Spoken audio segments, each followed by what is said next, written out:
Greetings, friends, and welcome to Wednesday Bible Study, or any day Bible study, of course, online.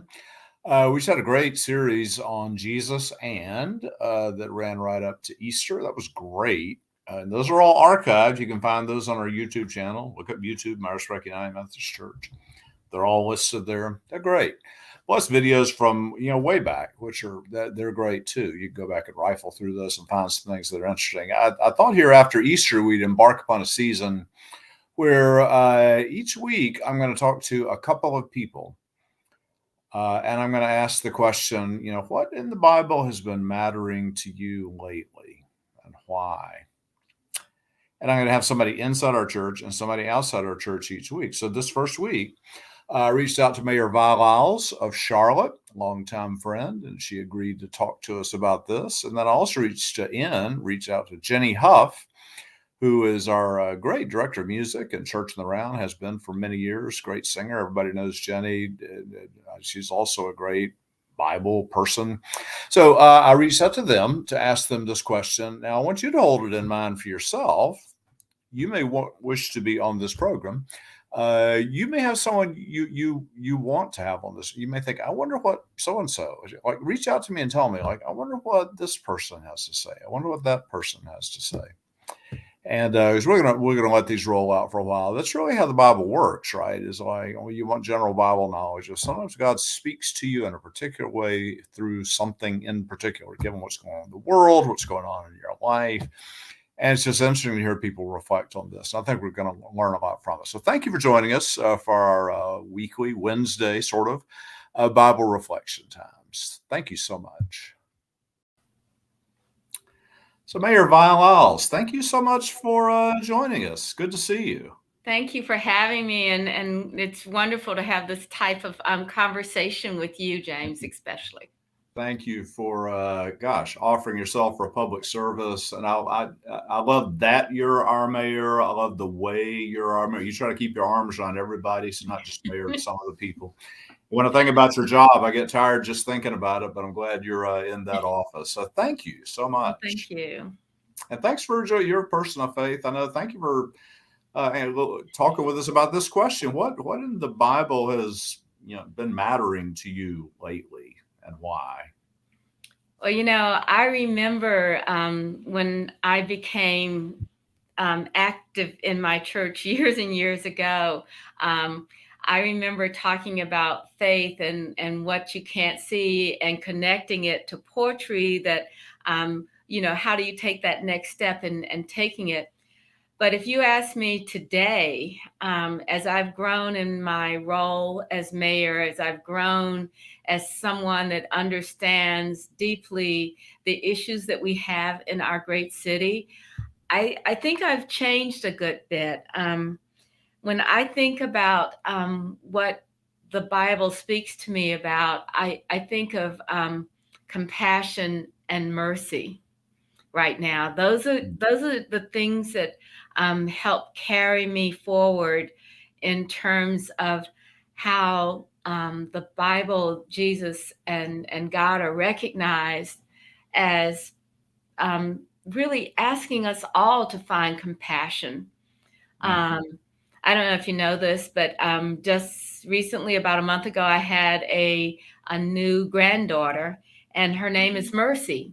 Oh, And that, congratulations. What a wonderful name. thank you. It is a wonderful name, but it has meaning too, because my daughter had one child and she had really difficulty in wanting to have another one. And so mercy means a lot because we really believe that our faith gives us the ability to get through the difficult times as well as the good times, and mercy is a result of that. So I think of that, but I have to tell you, one of the ones that I really think about is in Psalms. I think it's 114. I think I'm not really sure. I'm not gonna just in Psalms, and there's this part where it says, "The Lord is slow to anger." Yeah. And in today's environment, Whew. it seems that we need to be slower to anger and find more compassion and mercy. And that requires us to all become involved in our city's soul. It's our city. What do we be? You know, cities have tangible reputations that we talk about. And I want us to not be so quick to judge, be slow to anger, Mm. and really to inquire of each other, how do we find mercy and compassion?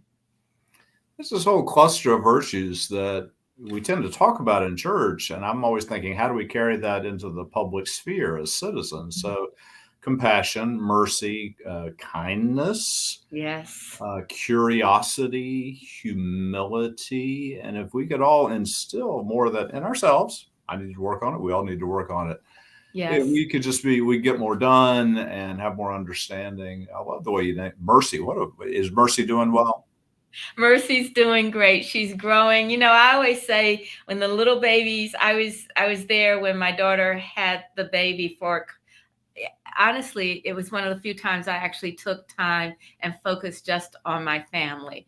I Mm. didn't do a lot of work at mayor work or even anything personal. It was all about bringing that family together and being a part of what, you know, all of us know, having a baby's not easy work all the time, and to be able to be with her. And Mercy's doing exceptionally well and growing less wrinkled every day. How many grandchildren do you have? I have four grandgirls, and Mercy's our youngest. I have Aria, Maya, Haley, and Mercy. Well, those are four outstanding names. Jesus said, "You know, let the children come to me." There's something about children that humanizes us, right, and reminds us to be Yeah, gentle and tender. it does. Uh, I think God, family humanizes you. There's nothing like going home and thinking that you have done a great job, and for someone to say, "Well, you know, did you think about that differently?" And I know that in your household that you're probably challenged that way in many times, but I tend to really appreciate that challenge, and I bet that you understand it as well. well, Mayor, thank you so much for taking time to be with us. Our people are going to be blessed by this, and again, we're grateful for you and your leadership, and you are in our prayers. And any way we can support you in your work, you please let us know. Thank you so much for being a part of our great city and doing so much to help so many. And I appreciate what you and your congregation do all the time, every day. Thank you for the opportunity to talk a little bit about myself and to make me think, you know, about the things that are important to me as well. Great. All right, Mayor. Thank you so much. Thank you. So, friends, help me welcome Jenni Hough to our Bible study. Jenni, thank you for joining us. I'm glad that I could be here. Thanks for inviting me. I should call you Dr. Huff, but we're friends, so you're just Jenni, Exactly. like I'm just James. Exactly. But you have a doctorate in music. In addition to your big job is, of course, at the church. But during the week, though, you teach at Wingate. I do. I teach voice and I teach diction for singers and currently music appreciation. So I do love it. It's Hmm. a lot of fun. You're an amazing musician. The stuff you do in church and the round, but then I know you're classically trained, and no one will ever forget you singing "Oh Holy Night" at the Christmas concert. And people Ex- coming out the door said, "You must do that every year." Well, thank you. And It's a we joy. have. So anyhow, but thank you for this. I'm asking various interesting people what in the Bible has been mattering to you lately. Well, I think this is an interesting question. And it actually is something that crossed my mind before we had this conversation about having a conversation. And so often we'll have single verses that are things that we remember. And a friend of mine brought this up. It was actually on social media. And she was talking about Philippians 4:13. And so that, Oh, so familiar verse. I can do everything through him who gives me strength. This is the NIV with my Lutheran upbringing. the Um, NIV, the NIV, that stands for the nearly infallible version. there It's an you go. old joke. I vaguely remember hearing about that in church.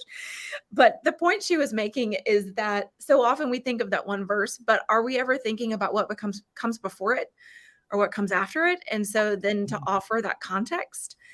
And so I've spent some time looking at some of the verses starting at verse 10. And ultimately, when Paul is talking about um, I know what it is to be in need, and I know what it is to have plenty. And I've learned the secret of being content in any and every situation.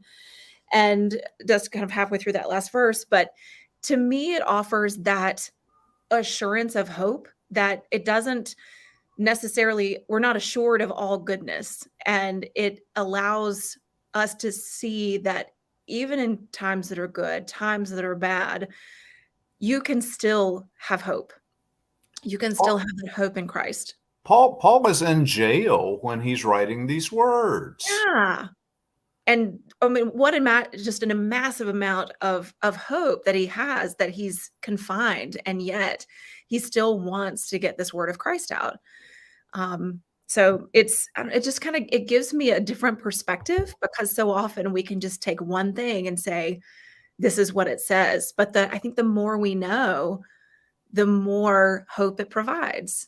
And sometimes verses get kind of mushed up in our minds with American culture stuff. So, I can do all things. I remember when your boys will get there. When my kids were like hit high school, preparing for college, people would say to them, "You can be anything you want to be." I remember Noah, especially, he just would laugh like, "I don't think so."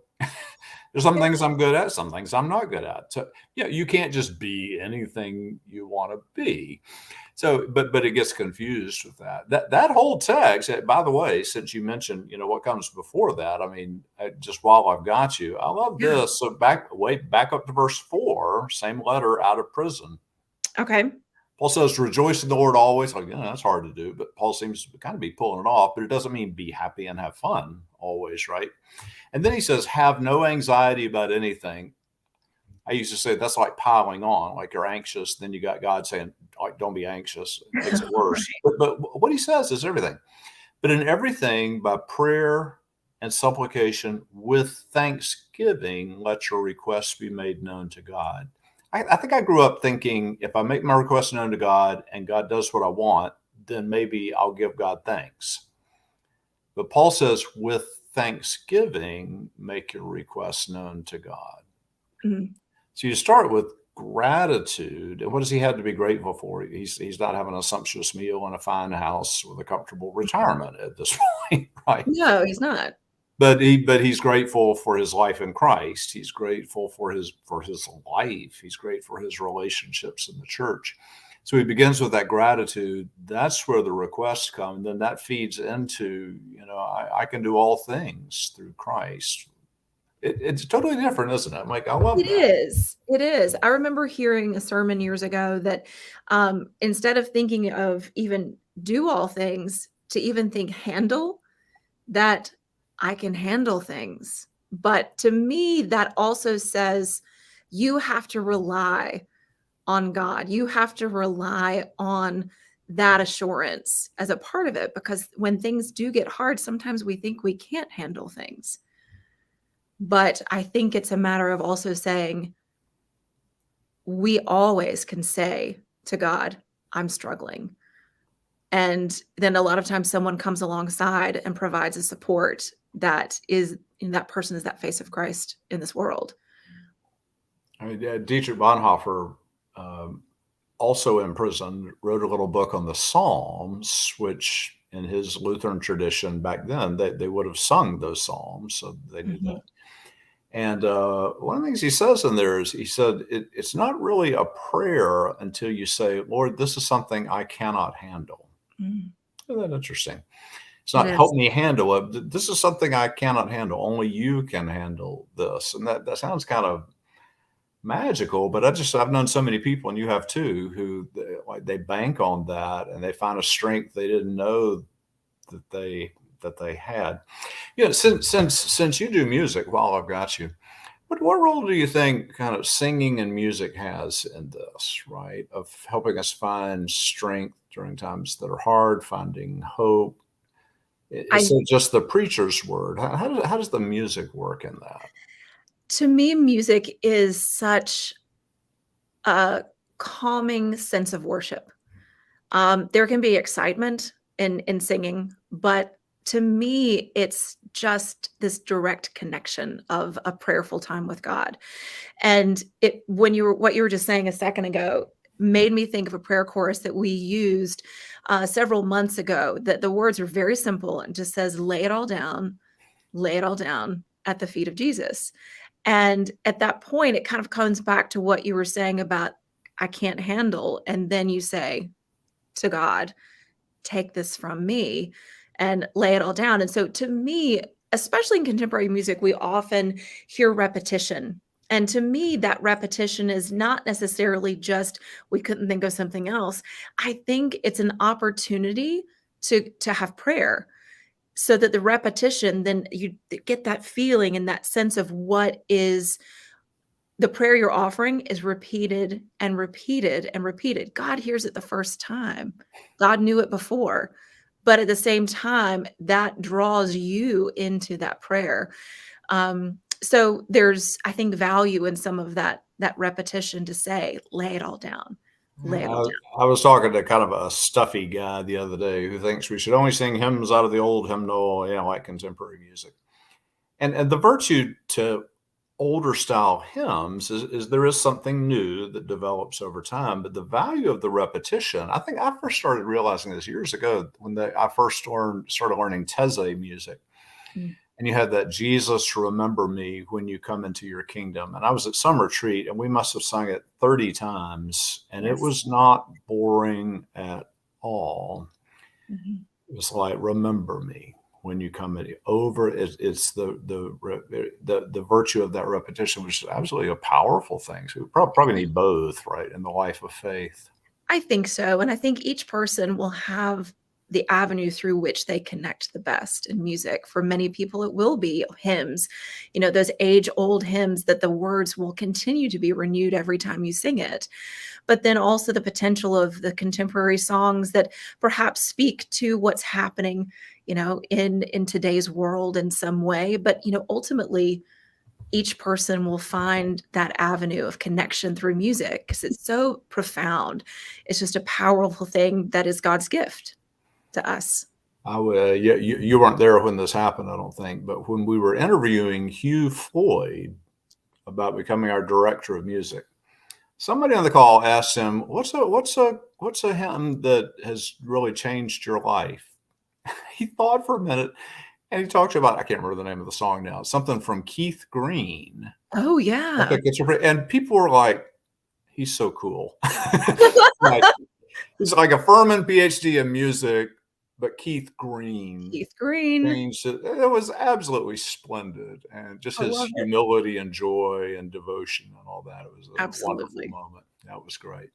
Jenni, thank you so much for joining us, for all you do for us in the church and as a colleague. We're so grateful for you. Well, it's a joy to be able to serve with